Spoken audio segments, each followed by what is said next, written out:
The most common way that people handle crucial conversations, personally and professionally, is that they don't. They go to silence. They avoid. Now here's the tough part too about my generation. If we don't get that promotion, you might get a call from our mommies, okay? So just a heads up around there. We're entitled. Look, this is an older couple talking, and he says, whenever I get mad at you, you never seem to get upset. How do you manage to control your temper? And she says, I just go clean the toilet. With this puzzled look on his face, he says, how does that help? And with this big smile, she says, I use your toothbrush.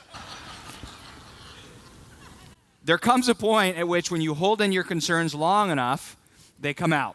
A few years ago, we were working with a hospital, specifically a nurse manager in this hospital who was stuck in terms of performance. One of the nurses who worked for her, she said, is, quote, dangerously incompetent. Now, rather than addressing this issue, what this nurse manager did was she would send other nurses into the patient's room after this nurse would leave to double check all of her work. I don't know about you, but I wouldn't want to be treated at that hospital. The health of your team, your business, your team members, the health of your relationship with them, your success of your restaurant is a function of this one thing. It's the time between when people see something and say something. Feel a concern and express it. Notice it and discuss it. The longer that time becomes, it leaves all sorts of space for mischief. If you're anything like the people that we study, 80% of you sitting in this room right now would say that you're currently working on a project or an initiative that you think was set up to fail from the beginning. She sat down and I said, look, before we begin, and she pulled out a small box of Kleenex and she said, you might need this, okay?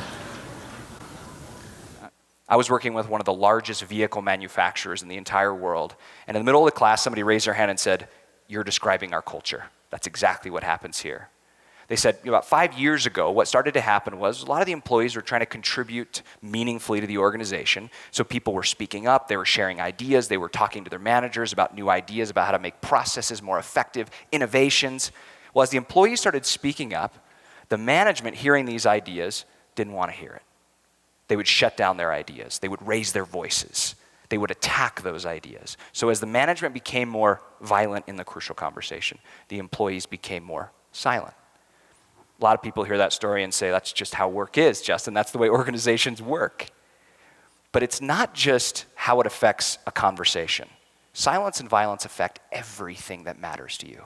Now, in this organization, people's motivation went down. Their engagement went down. What happened was people would come into the manufacturing facility. They'd do a little here, a little there. They wouldn't fully engage. They'd kind of avoid their manager.